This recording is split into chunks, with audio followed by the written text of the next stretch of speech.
스테슈와 공포라디오. 괴물. 지난주 나는 사회복지사라는 직업에서 완전히 은퇴했다. 회사와 함께한 지 20년. 사회복지업계 치고 꽤 긴 시간이었다. 일반적으로 사회복지사들은 5년 정도 근무를 한 뒤 좀 더 활동적인 분야로 나가는 편이다. 예를 들자면 사회적 기근을 없애거나 전쟁을 막는 데 앞장서는 등. 사실 더 근무할 수 있었지만 어머니의 건강이 계속 약해지고 있는 데다가 제대로 병간호를 받고 있는지도 확인할 필요가 있었다. 난 병간호에 있어선 누구보다도 자신 있었으니까. 일찌감치 요양원에 보낼 수도 있었지만 어머니는 집에서 가족들의 보살핌을 받는 편이 더 나았다. 매일 아침 요를 갈고 욕창을 닦아내는 것은 나랑 맞지 않았지만 그래도 내 어머니니까. 그리고 내가 은퇴한 두 번째 이유는 내가 맡았던 마지막 케이스 때문이다. 솔직히 인정하자면 그 케이스는 나를 흔들어댔다. 그 소녀는 고작 5살이었지만 앞으로 그의 인생이 어떻게 될지는 불을 지피는 것과도 뻔한 일이었다. 그 애도 알고 있었고. 사회복지사로서 머무르는 사람들은 조금 특별한 사람들이다. 우리가 보는 대로 인식하려면 순서에 맞춰져 있어야 한다. 아동학대는 우습지도 않다. 내가 적응하는데 가장 어려움을 겪었던 사건은 내가 이 분야에 뛰어들던 초반에 만났던 괴물들이었다. 나에게 있어서 그들은 언제나 거미처럼 보였지만 그건 아마도 내가 어렸을 적부터 거미를 무서워했기 때문일 것이다. 심지어 거미가 어떻게 생겼는지 정확히 알고 있는데도 그렇게 보였다. 모든 복지사가 그들을 볼 수 있는 것은 아니었지만 만약에 목격이라도 하는 사람들이 있다면 그들이 보고 있다는 사실을 알아차릴 수 있을 정도였다. 복지사들이 그 괴물을 마주할 때면 미약하게 움찔하는 경향이 있었으니까 말이다. 몇 해에 걸쳐서 보는데도 불구하고 익숙해지지 않는 듯했다. 나도 잘 모르겠다. 사실 다른 복지사들에게 그들에 관해 물어본 적이 없으니까 말이다. 연금에 좋지 않은 영향을 미치니까. 가끔은 그 괴물들에게 정말 고마움을 느끼기도 한다. 그들은 상황이 어떻게 될지 예측하기 좀 더 쉬운 상대였고 누군가가 부모로서의 구실을 제대로 할 수 있는지 없는지를 판단하는 데 좋은 지표가 되었으니까 말이다. 그것들의 크기는 별로 상관이 없었다. 누군가의 손목에는 거대한 새가 탈란툴라를 잡아먹는 형태로 가지고 있기도 했는데 그들의 진짜 문제는 끔찍한 필로폰 투약 습관 같은 것이었다. 만약 작은 독거미가 목에 있다면 그 새끼는 아이를 죽일 수 있는 나쁜 새끼인 것이다. 제대로 할 방법은 바로 그놈들의 색깔이었다. 그 많은 헬로윈 광고를 믿지 말았으면 좋겠다. 검은 괴물은 그 사람이 괜찮지만 마약과 관련된 문제가 있는 것이고 그 괴물들은 그런 사람들로부터 무언가를 빼먹기 위해 붙어 있는 것이었다. 아직까지는 완전히 일부가 되지는 않는 것이다. 그런 부모들은 중독 치료 프로그램에 등록시키거나 직업훈련으로 보내면 집안 분위기가 다시 돌아오게 되어 있다. 만약 모든 상황이 완벽하게 돌아간다면 그 괴물은 비참하게 굶다가 결국 몸에서 떨어져 진드기처럼 죽는다. 전체가 완전히 까만 괴물을 가지고 있는 경우는 흔치 않았다. 왜냐하면 걔네들은 보통 다른 색깔들과 뒤섞여 있는 경우가 대다수였으니까. 초록색은 가정폭력을 의미했다. 희생자들은 보통 노란색이 섞인 녹색의 괴물을 먹이는데 꼭 멍이 빠질 때쯤의 색깔과 같았다. 학대자의 색은 네온 그린이었는데 마치 질투에 의한 분노처럼 보이는 색이었다. 가장 자주 보는 조합은 녹색과 검은색이 뒤섞인 것으로 마약과 폭력이 섞인 부류였다. 정말 거지 같은 경우였지만 대부분 커플이 그 관계를 견뎌냈고, 그러는 와중에 아이들이 그 폭력에 휘말리곤 했다.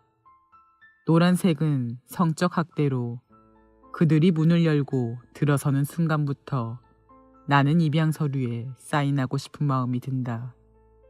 법정은 그런 케이스에게 종종 3에서 5년형을 내리지만 그들은 잔인하다.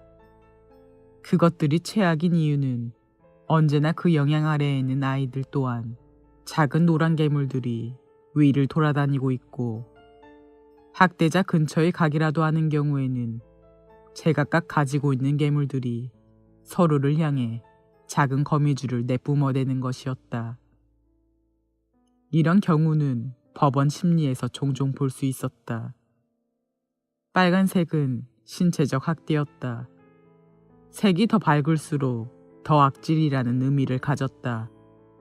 어느 날 한 번은 손목에 정원 괴물 같은 것을 두르고 왔는데, 그 괴물은 여자의 피부 아래에서 마치 불처럼 빛나고 있었다. 다리 8개가 달려 꿈틀거리는 덩어리 같았다. 나중에 가서야 그 여자가 다른 주에서 아이 셋을 살해한 뒤 4번째 아이를 죽일 준비를 하고 있었다는 사실을 알게 되었다. 그 여자는 결국 무기징역을 받았다. 주황색은 방치였는데 보통 무지나 가난해서 기인한 것이었다. 그런 부류의 사건은 꽤 힘든 축에 속했는데, 왜냐하면 가끔은 딱히 괴물이라는 존재보다는 그저 피부에 주황색 부분이 붙어있는 경우도 허다했기 때문이다. 가끔 그 괴물의 체계 자체가 병신 같아서 제공되는 것들을 거부하다가 나중에 부모가 아이들을 양육할 수 없는 능력이 없을 때 아이들에게 옮겨붙기도 했다. 내 마지막 사건은 일단 그 애를 데이비드라 부르겠다. 데이비드는 이미 너무 많은 것들을 겪은 정말 착한 아이였다. 그 애는 이미 진작부터 계단에서 떨어졌어요. 나 자전거 타다 넘어졌어요. 등의 거짓말을 둘러댈 줄 아는 아이였다. 솔직히 말해서 그 부부는 왜 아직 저런 거짓말을 사람들이 믿을 거로 생각하는지 잘 모르겠다. 까놓고 말해서 그 망할 놈의 자전거에서 떨어지면 보통 상처는 손이나 무릎에 나지 갈비뼈에 나진 않잖아. 자전거에서 떨어진 사람치고 눈이 퍼렇게 멍들거나 얼굴에 손바닥 자국이 나는 경우는 없는데 말이다. 물론 데이비드의 부모는 자기 아들이 다친 것에 대해 너무나도 걱정이 됐는지 오구오구 거리면서 아주 쇼를 해댔다. 내가 그들을 찾아가 아들에 관해 이야기하자 그들은 족같은 수색영장을 가져오라며 내 면전에서 문을 거칠게 닫아버렸다. 다음날 동네 경찰서에서 내가 가장 좋아하는 경관 한 명을 대동해 다시 그 집을 찾았다. 그 경관은 아이들을 위해 항상 트렁크에 테디베어를 넣어두는 사람이었다. 집 안에 들어가자 내 여동생이 보였다. 아, 물론 진짜 핏줄은 아니었다. 알레샤는 죽은 지 벌써 30년이 넘었지만 이 작은 여자아이는 내 여동생과 너무도 닮아 있었다. 그 소녀는 나중에 알아보니 몰리였다. 지저분하고 엉겨붙은 머리카락이 제대로 묶이지 않아 얼굴에 들러붙어 있었다. 어쩌면 키가 더 클 수도 있었겠지만 푹 꺼진 듯한 몸을 보아하니 아마 오랜 시간 동안 제대로 된 식사를 하지 못했음을 알 수 있었다. 몰리의 얼굴은 온갖 딱지와 멍으로 얼룩져 있었다. 애 엄마가 움직일 때마다 몸에 달고 있는 괴물이 녹색과 빨간색으로 두근거렸다. 여자가 몰리를 향해 가자 데이비드가 갑자기 달려오더니 여동생의 앞을 막고 섰다. 엄마, 몰리가 한 게 아니에요. 제가 그런 거예요. 제가 같이 그랬어요. 죄송해요. 죄송해요. 우리는 재빨리 아이들을 내보냈다. 어머니를 돌보게 된 것은 2년 전부터였고 나는 언제나 사랑받는 아들로서 완벽하게 지내왔다. 언제나 어머니가 편한 상태에 있는지 확인했다. 집에 있는 평면 TV에는 채널만 5,000개가 넘었고 어머니는 온종일 폭스뉴스를 시청할 수 있었다. 어머니가 쓰는 침대보가 깨끗한지 혹시나 먹고 싶은 음식을 먹어도 되는지 확인했다. 다 이유가 있다. 노인에게 당뇨는 치명적이니까. 매일 충분한 대화를 나누었다.